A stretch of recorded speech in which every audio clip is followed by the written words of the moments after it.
I am Professor Arvind Kumar Jha from School of Education, IGNOU, New Delhi. Today I am going to talk about cognitivism and its educational implications. Friends, earlier in earlier video I talked about behaviorism, right? And in which we discussed that human beings learn when he or she observes certain objects or events happening outside of him or her. So, in this case, psychologists focus their studies on observable behavior. What kind of behavior? Observable behavior. In contrast with behaviorism, cognitivism is the study of psychology which concentrates on our mental processes such as how we perceive, how we think, how we learn, and how we solve problem. And as far as the behaviorism is concerned, as I said, it emphasized more on behavior. And yesterday we talked about Pavlov in earlier video and the Skinner. Today, as far as the cognitivism is concerned, I am going to concentrate on Robert Gagné. He was an American psychologist who developed the theory of learning in terms of the degree of complexity of the mental processes involved. And according to Gagné, learning is something which takes place inside of an individual's brain, which cannot be seen directly. And therefore, it is concluded from observable behavior or from change in one's ability to perform certain actions. Thus, the major reason behind learning is the development of capacity to change the performance and alter qualities like attitude, interest, or values, which we call a change of behavior due to acquisition of new learning. So, his theory deals with external and internal conditions of learning, not only external conditions of learning as we saw in the case of behaviorism. The internal condition refers to previous learning capabilities of the learner. What does it mean? It means what learner knows prior to instruction. The external condition refers to stimulus that is presented externally to learners. He suggested 4 phases of learning which are as follows. Number 1, receiving the stimulus situation. Number 2, stage of acquisition. Number 3, storage. And number 4, retrieval. So, keeping all these stages in mind, Gagné was of the view that learning cannot be explained with the help of learning theories only. He used the principle of classical conditioning and operant conditioning for simple type of learning, but they are not enough for explaining concept like learning and problem solving. So, Gagné was of the view that learning conditions are prerequisite to understand the concept of learning. He considers that there is a numerous range of learning conditions and behaviors. So, the act of teaching is continuous from memory to reflexive level. He considers teaching as arrangement of conditions for learning at each stage of learning, and therefore, he identified 8 different types of conditions in which human learning takes place. So, the arrangement of these learning is from simple to complex. The signal learning is simple and problem solving is complex one. And his theory of learning is also known as hierarchy theory of learning. So, anybody asks you who gave the hierarchy theory of learning, your answer will be about Gagné. And that's why we call Gagné's hierarchy theory of learning. He identified 8 types of learning, as I said. The first is called problem solving learning. Second is rote learning.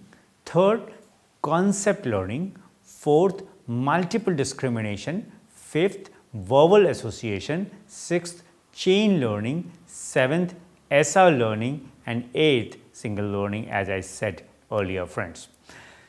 Now, you must be wondering, what is the implication of all these points that we have discussed just now as far as education is concerned? So, I am going to talk about the educational implications of Gagné's theory of learning.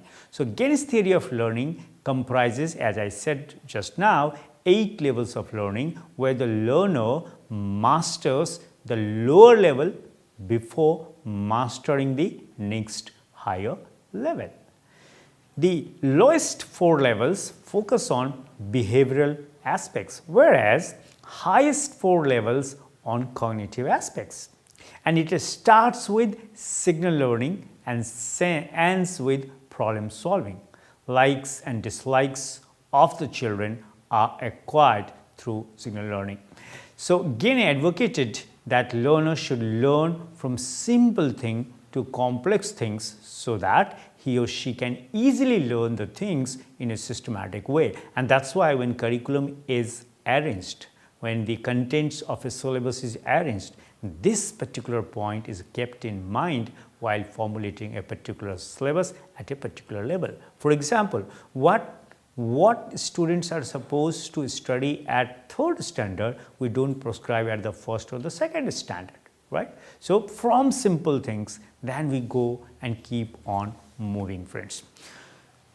Another important points as far as the educational implication is concerned are chain learning occurs when learners are able to connect previously learned stimulus, and therefore concept learning plays an important role in forming a systematic structure for deep learning. Then there is another concept called rule learning. Rule learning is important in school subjects. Again, in my case, because I belong to the discipline of mathematics, subjects like mathematics, science, geography, etc. So, problem solving is the last level where learners develop their ability to invent procedures to solve problems. Hence, it is the responsibility of the teacher to organize learning experiences in a proper way and to formulate suitable strategies to cater to the needs of the students, friends. There is another one and very powerful cognitivist thinker I would like to discuss here, and he is none other than David B. Ausubel. Ausubel's theory of meaningful learning is a well-celebrated theory of learning, as he was the pioneer of meaningful learning theory. He talked about verbal learning, and for him, verbal learning is the main concern of his theory, and he explains how the learner incorporates new information into their cognitive structure and the structure of knowledge in mind. For him, the existing cognitive structure is the main factor influencing learning and retention of a new material. He was interested with questions like how a child acquires knowledge. Either he receives knowledge that is presented to him or her, or gets knowledge independently by him or her through discovery. So, Ausubel advocated 4 types of learning, and the 4 types are reception learning, discovery learning, rote learning, and meaningful learning, friends. As far as the reception learning is concerned, when a student merely receives knowledge that is presented to him or her via classroom teaching, textbooks, reference materials, various aids, etc., is known as perception learning. For example, when a teacher teaches his or her learners about the concept of environment, learners receive the concept of environment as explained by teacher, is known as reception learning. Here, child only receives knowledge as it is presented to him. That's it. As far as the discovery learning is concerned, I'll give you another example. When child gets information about the new information, independently by himself or herself, it is called discovery learning. And it is a basically inquiry based learning in which learner himself or herself finds the solution to the problem on the basis of his or her past and present knowledge. For example, learner himself or herself learns new information through experimentation in the laboratory or discovers new ideas through project work or any other means. All such learnings come under discovery learning, friends. Then there is another learning, the rote learning. Memorization, you all know, memorization of information based on repetition without understanding is known as rote learning. For example, if somebody asks me, what will be the value of 19 into 5, right? If I actually multiply, it means understanding is involved. But suppose I have already mugged it up and somebody asks, okay, 19 into 5, 95. So, or somebody says 18 into 5, I say 90. I don't take time because I have already mugged up the things. So, children in primary classes learn multiplication tables by rote without knowing the principles of multiplication. If they are exposed to that instead of memorizing a fact that how and why 18 into 5 becomes 90, not 95. Lot of learning will take place, right? But unfortunately that doesn't happen. I remember I was just asking one student to memorize a table of 90, and on the one hand. On the other hand, I said, okay, there was another student who found it very difficult to remember. I said, can you see the behavior of number? And the marvelous ideas he gave, even I was surprised. Now, the next learning is, friends, meaningful learning. Meaningful learning is active, constructive, and long lasting. It takes place when new information is incorporated in the existing information in the cognitive structure. For example, a learner knows about the concept of animal, which is in his or her existing cognitive structure. Now, his or her teacher shows him or her the picture of a kangaroo, right? And a new animal which he or she has not seen earlier. Now, he has the concept of animal, but he doesn't have the concept of the kangaroo as an animal. So, this new information gets incorporated into the existing information and becomes meaningful. Oh, kangaroo is also an animal, but kangaroo looks like this, or kangaroo has so and so characteristics. So, according to Ausubel, both reception and discovery learning can be nothing but a kind of rote learning. If the new information to be learned is not only meaningfully incorporated into the existing cognitive structure. Now, again, what do you think? What could be the possible educational implications of Ausubel's theory? Ausubel gives importance to the, as I said, and again I would like to repeat, to the meaningful learning instead of rote learning. Therefore, parents, teachers, and even a school must adopt methods through which learners develop ability to learn meaningfully. And therefore, it is expected that the teacher should help the students to understand the concepts instead of retaining or memorizing them. So, friends, teaching learning process need to stress on what? It needs to stress on meaningful learning. So, students should be encouraged to develop their own concepts on the basis of their past learning relating with present experiences. So, the teaching materials presented by teachers to learners need to be properly structured, systematic, and meaningful. And this is called as Ausubel's advanced organizer, friends. Well, the other things are also important, like it is used as a tool by teachers through which learners integrate new information with their existing knowledge in the cognitive structure and are able to form meaningful learning. So, and that's why Ausubel advocated didactic and expository teaching methods, and the purpose of these two teaching methods are to facilitate learners' rapid learning, but not only rapid learning, but the retention as well. And he laid emphasis on active nature of reception learning. So, teacher must help learners in understanding, completing, missing word and rewording sentences by giving additional examples. Friends, there is another very powerful thinker, and he is none other than Jerome Bruner. Like Ausubel, he was also an American psychologist who advocated the theory of instruction, and he was of the opinion that knowledge is presented and organized through different modes of thinking and reproduction. His view on the cognitive development is based on the premise that the knowledge of the individual is based on man-made models of reality. And he lays a stress on language for cognitive development, and therefore Bruner developed 3 stages of cognitive development.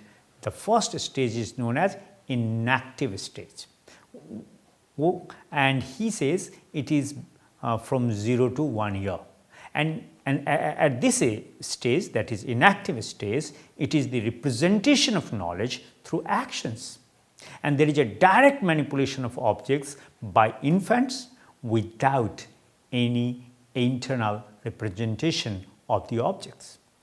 So, thinking is based on what? Here, thinking is based on physical action. Infants learn by doing rather than internal representation of learning object.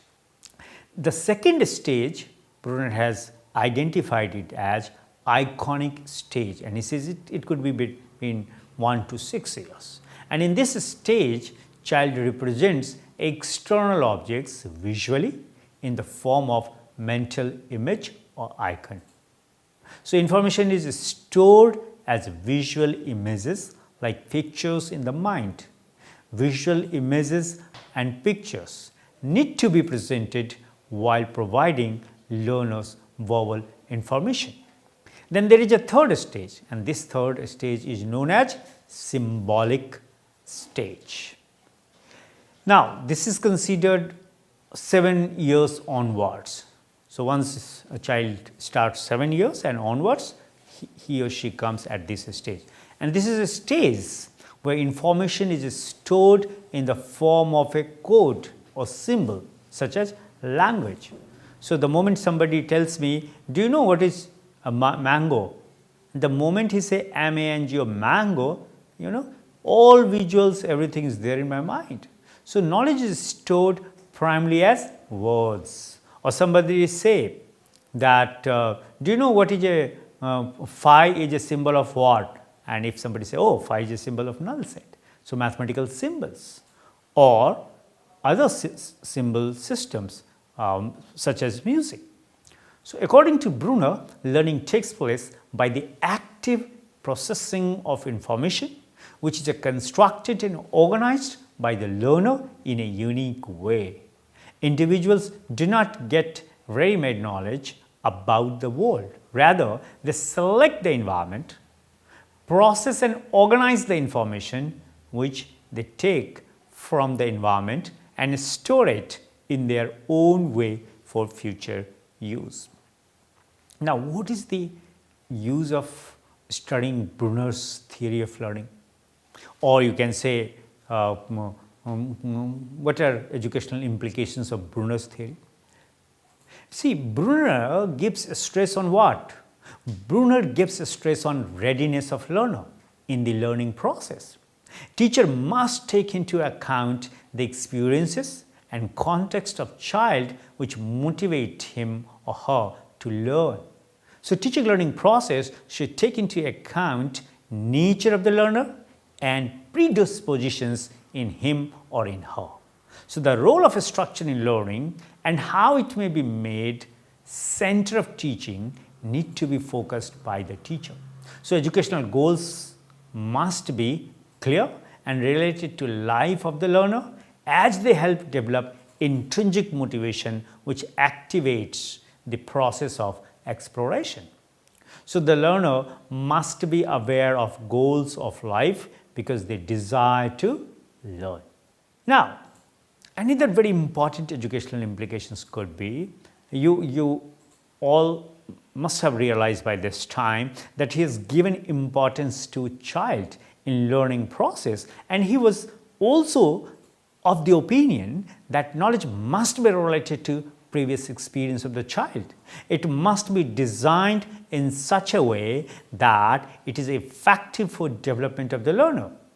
Selection of subject matter must be appropriate for children at different levels of development, and there are 3 ways of representation of subject matter, that is through actions, through images, and through symbols.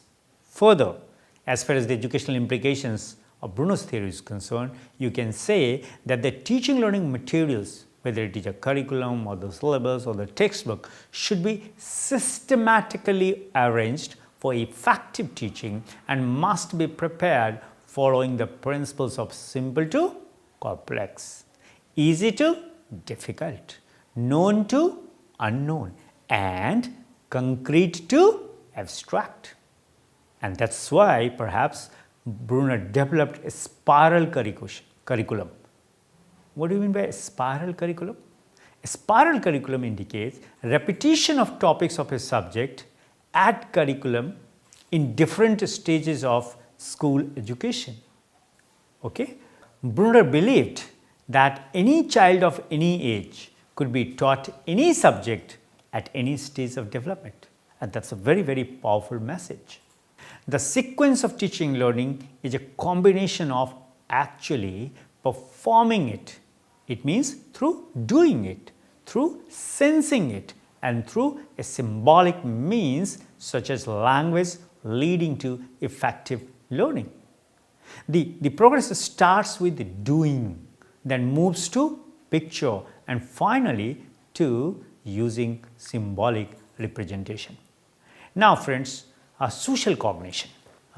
Let's give some time to social cognition. Social cognition is a very, very important topic of social psychology that gives importance on how people process, how people store the information about different people and social situation, as well as apply these information to new social situations.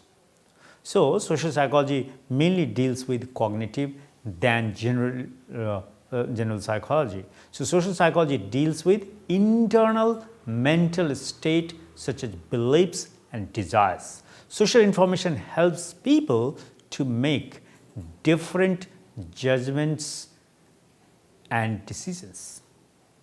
It is the process in which you allow human being to live in the society, to develop the ability to create effective relationship with others and is able to interact with them. So, social cognition helps us to understand the social psychological phenomena by finding out the cognitive processes that remain behind them. Thus, what we think about others plays an important role in what we feel and how we interact with others around us. So, the 4 core processes of social cognition are: number 1, select, interpret, remember, and use. For example, selecting the social information, interpreting that social information, remembering that social information, and ultimately using that social information. So, the core concept of social cognition theory is focused on the concept that individuals learn by observing others. Okay? And here comes the role of Bandura. Bandura explained it through a schematization of triadic reciprocal causations, right, which I will be talking about just now. Personal, behavioral, environmental, and human agency, friends. Now, as far as the personal is concerned, if the individual has high efficacy or belief in his or her abilities that he or she will perform the behavior correctly, then he or she will be able to do the things in a proper way and vice versa. Behavioral, if the individual performs any task which receives positive feedback, it motivates him or her to perform correctly. Environmental, you all know environment plays an important role in acquiring any behavior, or it shows the ability of a person to perform it successfully with the help of proper condition, support and material. Last but not the least, human agency. Human agency theory says that human is pervasive in nature. No one can suggest or tell him or her to do anything. He or she can decide about his or her own actions. People set their own goals, plan for them, apply strategies to implement the plan and reflect on their action. This is in short all about cognitivism and educational implications. Thank you.